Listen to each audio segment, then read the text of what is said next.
Laryngite, cause et symptômes. La laryngite est une pathologie qui a de multiples causes, allant des lésions et traumatismes jusqu'aux infections d'origine virale, fongique ou bactérienne. Dans tous les cas, beaucoup de ces variétés partagent les mêmes symptômes. La laryngite se définit comme une inflammation de la muqueuse laryngée, l'organe qui se charge de faire passer l'air inspiré et expiré. Il s'agit de la zone la plus spéciale pour la phonation car c'est là que se trouvent les cordes vocales. Cette pathologie est considérée comme aiguë si l'on retrouve un état normal après une courte période de temps, quelques heures ou jours. Si la symptomatologie dure plus de 3 semaines, nous serons face à des cas de nature chronique. Comme nous allons le voir, la laryngite est une maladie très commune et a, dans la majorité des cas, une origine virale. C'est pour cette raison que connaître ses causes et ses symptômes est essentiel. Nous allons ici vous présenter tout ce que vous devez savoir à son sujet. Comment se répartit-elle au sein de la population? Connaître l'épidémiologie de la laryngite, c'est-à-dire les personnes qu'elle affecte et sa prévalence, le nombre de personnes infectées dans une population donnée, est essentiel pour l'aborder. Des études épidémiologiques nous apportent une série de données très intéressantes. La laryngite aiguë représente de 15 à 20% des maladies respiratoires. Son incidence chez les enfants est de 3 à 6%.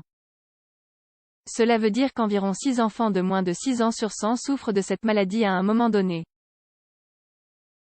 Le profil typique de la personne touchée est un petit garçon de 2 ans qui attrape cette maladie en automne et en hiver. La laryngite aiguë a un composant familial clair car, selon des revues pédiatriques, les enfants avec des parents qui l'ont déjà eu ont 3 fois plus de probabilité de la présenter. Comme nous avons pu le voir, nous sommes face à une pathologie qui prédomine dans les environnements infantiles.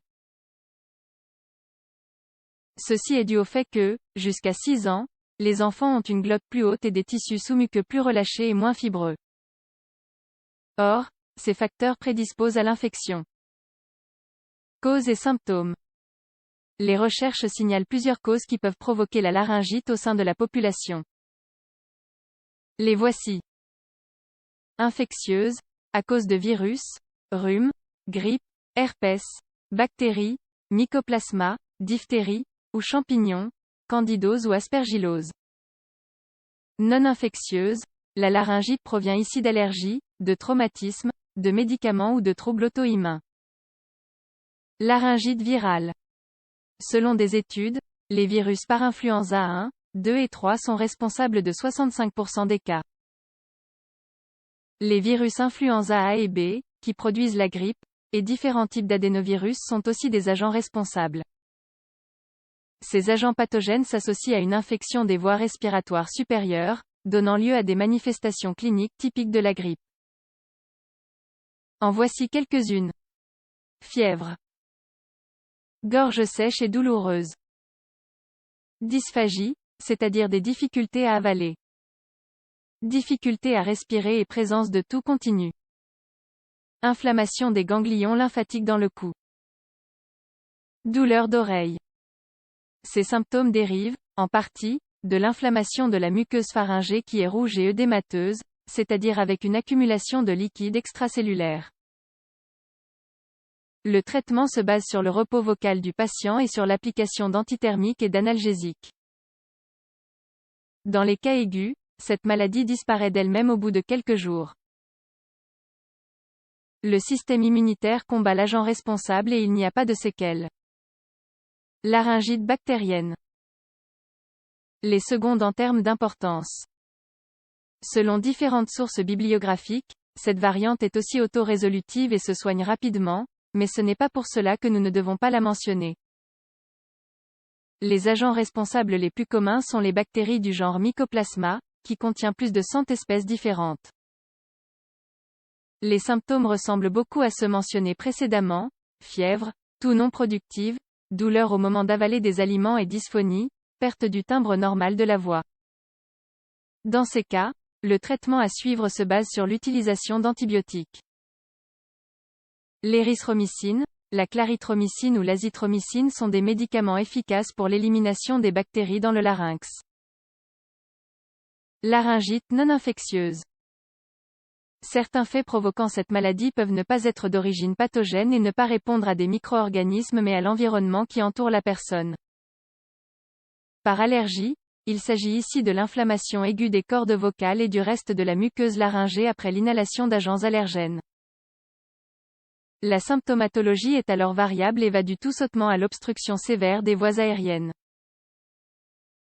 Par inhalation, par contact direct du tissu du larynx avec des éléments nocifs comme la fumée ou un air très chaud. Ce type de laryngite est très commun chez des patients ayant survécu à un incendie ou chez des pompiers.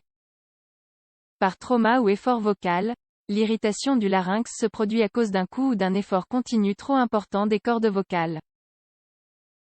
Laryngite, que faut-il garder à l'esprit? Nous avons ici pu voir que la laryngite est une maladie polyfacétique car elle a différentes causes qui vont des agents infectieux aux simples lésions. On retrouve cependant des symptômes communs parmi toutes ces causes, comme la dysphonie et la présence d'une toux non productive.